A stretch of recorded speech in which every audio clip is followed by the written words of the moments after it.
សួស្តីអ្នកទាំងអស់គ្នាថ្ងៃនេះខ្ញុំចង់មកណែនាំឲ្យអ្នកទាំងអស់គ្នាស្គាល់ជាមួយនឹងហាងជួសជុលទូរស័ព្ទមួយកន្លែងដែលមានឈ្មោះថា Mobinet អញ្ចឹងជាក់ស្ដែងឥឡូវនេះខ្ញុំកំពុងតែនៅជាមួយនឹង Mobinet ផ្ទាល់តែម្ដង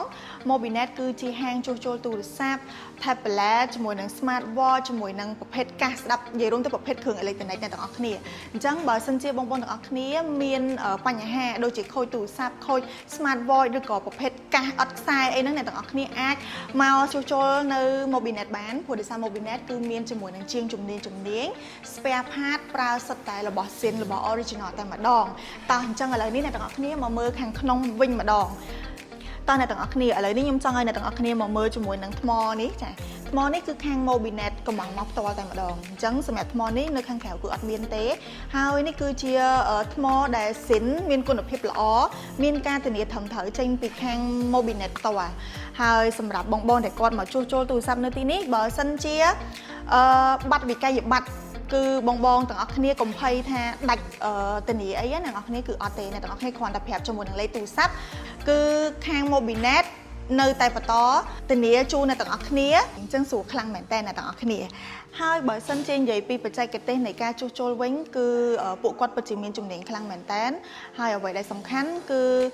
ឧបករណ៍របស់យើងគឺសុទ្ធតែជាឧបករណ៍ទំនើបអញ្ចឹងអ្នកទាំងអស់គ្នាអាចទុកចិត្តបានជាមួយនឹងការជួសជុលនៅទីនេះអញ្ចឹងនៅពេលដែលបងទាំងអស់គ្នាមានបញ្ហាទូរស័ព្ទអ្នកទាំងអស់គ្នាអាចចូលមកអាចភាសាជាមួយនឹងខាង reception យើងបានព្រោះ reception របស់យើងគឺគាត់មានបទពិសោធន៍យូរឆ្នាំហើយអញ្ចឹងពួកគាត់អាចផ្ដល់ជាយោបល់ជាមួយនឹងការពិភាក្សាជូនអ្នកទាំងអស់គ្នាយ៉ាងច្បាស់លាស់តែម្ដងតោះអញ្ចឹងឥឡូវនេះយើងទៅជាមួយនឹងសាខាមួយទៀតតោះអ្នកទាំងអស់គ្នាឥឡូវនេះយើងមកដល់ Mobinet សាខាទី2នៅក្នុងពេញហួតបឹងស្នោផ្ទាល់តែម្ដងតោះអញ្ចឹងឥឡូវយើងទៅទាំងអស់គ្នានេះគឺជាទស្សនវិជ្ជាផ្ទាល់តែម្ដងនៅក្នុង Mobinet សាខាទី2ហើយនៅពេលដែលអ្នកទាំងអស់គ្នាចូលមកអ្នកទាំងអស់គ្នាអាចធ្វើការពិភាក្សាជាមួយនឹងខាង service របស់យើងមួយទៀតអ្នកទាំងអស់គ្នាអាចមើលទស្សនវិជ្ជាជាក់ស្ដែងនៃការជួសជុលទូរស័ព្ទរបស់ជាងជំនាញរបស់យើងនៅចំពោះមុខនឹងតែម្ដងហើយអ្វីដែលសំខាន់គឺបច្ចេកទេសរបស់ពួកគាត់គឺ 100% ដូចទៅនឹងសាខាទី1ដូចគ្នាគឺ the best ចាអញ្ចឹងបើសិនជាបងប្អូនទាំងអស់គ្នាដែលនៅជំនាញខាងច្បារអំពៅកោះនរាឬក៏ព្រែកឯងអីអ្នកទាំងអស់គ្នាអាចមកសាខានេះបានដែលនៅក្នុង